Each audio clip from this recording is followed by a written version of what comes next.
What's going on, ladies and gentlemen? Just Zugal back again with another Netflix 5-star challenge. Now, today's film is Assault on Wall Street, and let me say, going into this, I had very little expectations. You know what? No, I did have an expectation for this. I expected it to be crap, simply based on the director, Uwe Boll. Now, if you don't know who Uwe Boll is, he is a director which specializes in making low-budget video game adaptations. And he used to do it specifically to set these films up to fail for a tax write-off until I think it was 2005 when a law was changed to where you couldn't do that anymore. But his directing name, when you see ooh, Steven Spielberg, you're like, oh, that's got to be a good movie. You see Uwe Boll, you're like, that is shit. And you stay as far away from it as possible. But it always baffled me that this guy was able to get people like Jason Statham, Ben Kingsley, I think Michael Madsen was in a couple of his films. And they were just, crap. So then when I saw that he had a new film out that was getting decent reviews, I thought either the whole world's gone mad or these people that are reviewing this film have brain damage. And when I saw that it was on Netflix and it predicted I would give it 4.9 stars,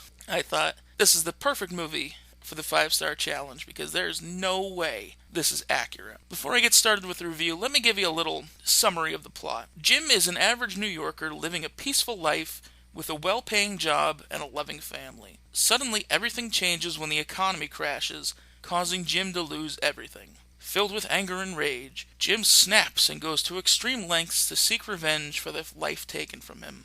So yes, this film does deal with the economic crisis that not only our nation is facing, but also I believe it's starting to affect the UK and other nations around the world. So it's a timely topic for a film. But what also shocked me was this was a bit of a commentary on our economy because it deals with how bankers are crooks, how they're just out to screw the little guy, things like that. And I was just shocked to find this kind of stuff in a movie from Uwe Boll. Now the first 2/3 of the movie does set up the story. It lets you know who Jim Baxford is played by Dominic Purcell, who was an outstanding actor in this film, and it lets you know what his situation is. The only issue I had with this, it hammers the whole financial crisis issue into your head to the point where it gets old, but despite that, I felt it was kind of done well. I mean, you have Jim who is sitting at the computer, he'll have the TV on in the background, all you hear is financial crisis, banker did this, mortgage flipping, things like that in the background, so it's just constantly pounded in your head. It gets old after a while.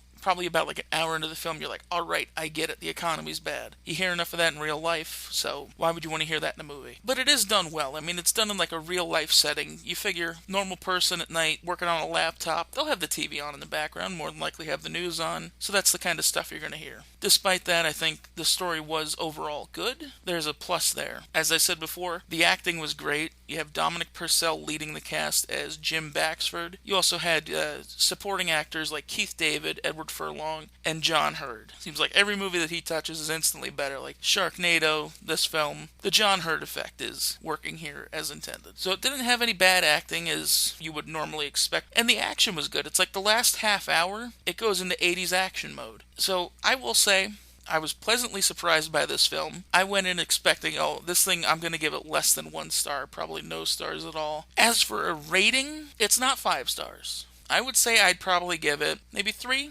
stars. I generally liked it. But you know what? For an Uwe Boll movie, giving it 3 stars, hell, might as well be 5. Assault on Wall Street, 3 out of 5 stars. That's it for this time. I'll see you guys with the next edition of the 5-star challenge.